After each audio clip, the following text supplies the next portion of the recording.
I want you to look at the reflection of the sun on the ocean surface. No matter how far away the sun is, or how close it is, the reflection always points towards you.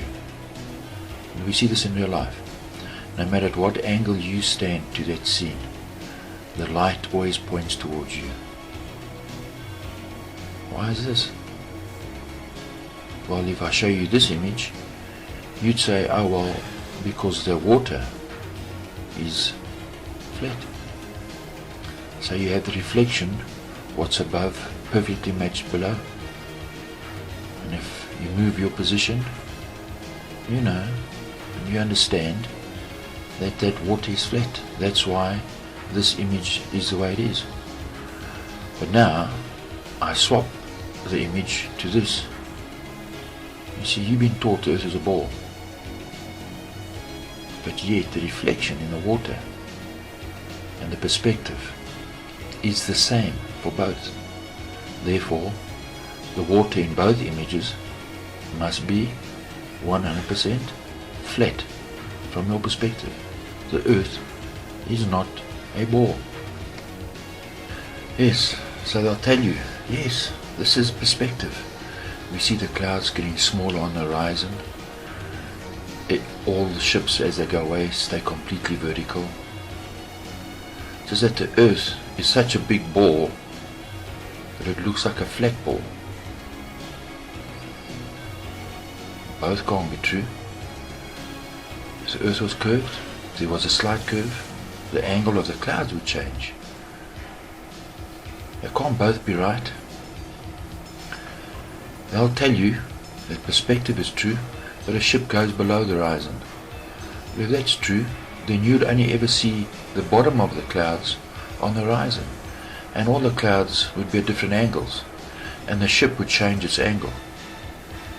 You can't have both. One has to be right, one has to be wrong. And this is the right one. This is the perspective we see, and this perspective tells us the earth is flat. Yes, so they'll tell you that from your perspective you're so small and the earth is so big that it looks flat. Well, consider this. This ant would see the light on the ground first before he saw the flashlight. And then the flashlight would disappear and he would still see the light on the ground, because he cannot see around the curve of the ball. So this ant wouldn't be able to see the sun or the flashlight for the full 12 hours. But yet on earth, the opposite is true. Now this ant on a flat surface would see the flashlight first, then the light would approach him. And at sunset, the last thing he would see would be the flashlight. So, sunrise, he sees the flashlight. As the flashlight disappears, the sunlight disappears on the ground. And this is what we see in real life. And he would see the flashlight for the full 12 hours from his perspective. Right, so you're saying, well, what about NASA? And here's a video clip of NASA doing some spacewalking. But look at it. Right? This is real, isn't it? Look again. Look at the reflection of the ball earth in this astronaut's helmet. And look at this. Did you see? Look at it again. This is not real. This is not real perspective. So when I analyze this, look at this. This is fake. You see, the visor of the astronaut is round. So if the ball is below the astronaut or next to him, reflection cannot curve around both sides of the visor. And as the astronaut moves his head, the reflection cannot stay in the same place in the visor.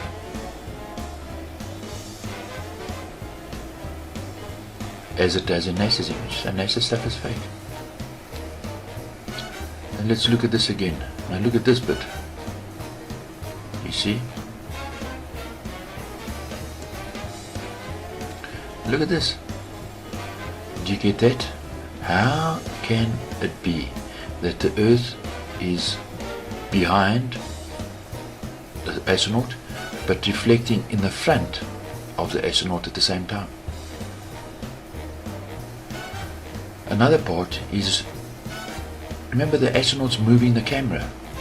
The Earth cannot stay in its same position.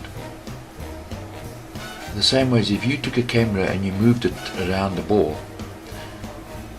it would appear as if the ball was turning, because as you moved the lens, it would point to different parts of the ball. So from your perspective, watching the footage, the ball would turn like this. Watch. You'd see different angles of the ball. But in NASA's image, you don't. And also, here's an astronaut. You know, his visor's round. The proportion of his reflection cannot be the same proportion as the ball, Earth, that he's floating by. This is lies. This stuff is fake. And look at this.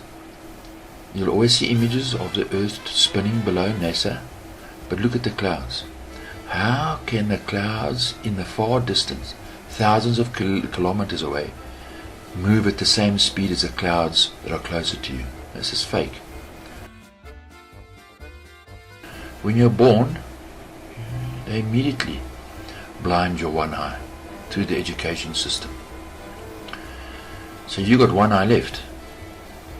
And so what do? You go blind your other eye by trusting in them without confirming or checking for yourself to see that the mindless garbage that they teach you, whether it's true.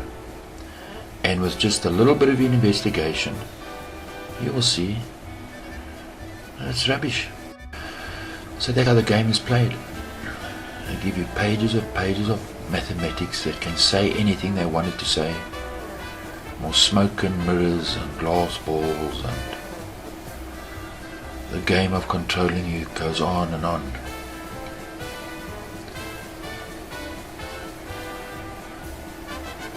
But when you take your eyes back, both of them, then you'll get your mind back. Yes, so NASA's just as fake as Father Christmas. And they got more chance of getting to the moon. As on a sled with reindeer.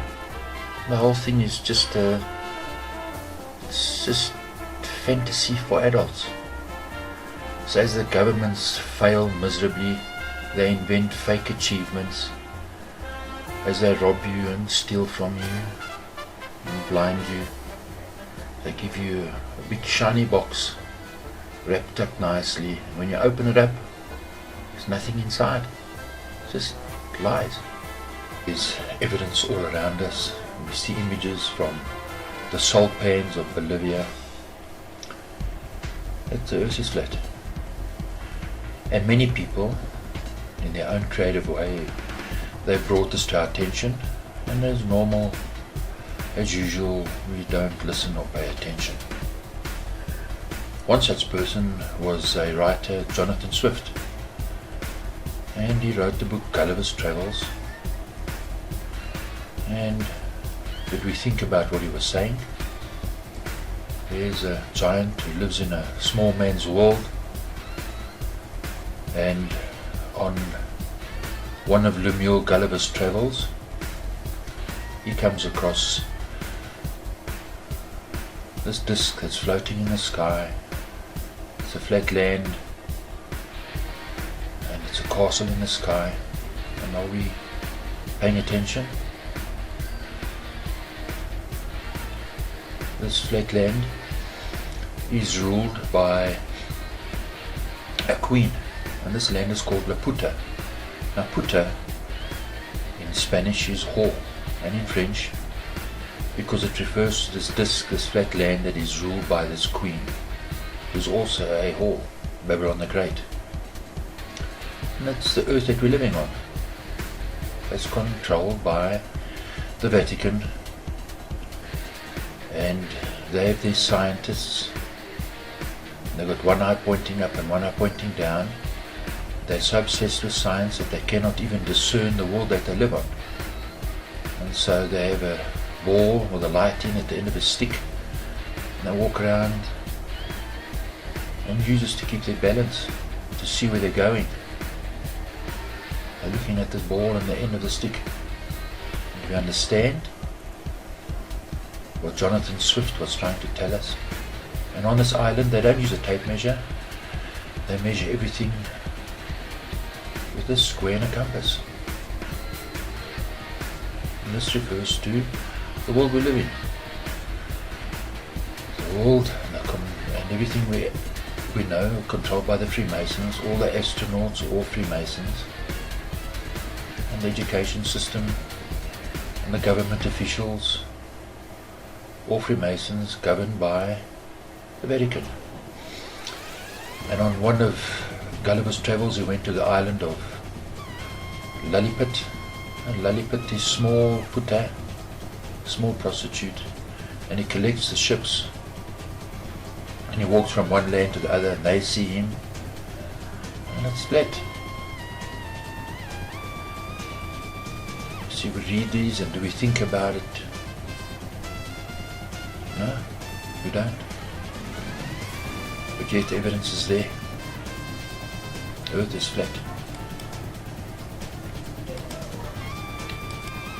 So to conclude, remember the Mascarene Islands, the Mascarene Plateau. We're going to go back there and look at some images. And on this plateau there's a group of islands called the Maldives. And the height above sea level on some of these lands is only half a meter. And yet from here you can see the land at the back. Look at the clouds, look at the land. The airport on the island of Maldives, flat. Capital of the island of the Maldives. The principles that we see in this image applies to the whole earth. We just have to open our eyes and look. And all the small islands of the Maldives. Are we looking and using our senses and using our eyes? If we do, we'll see how flat it is.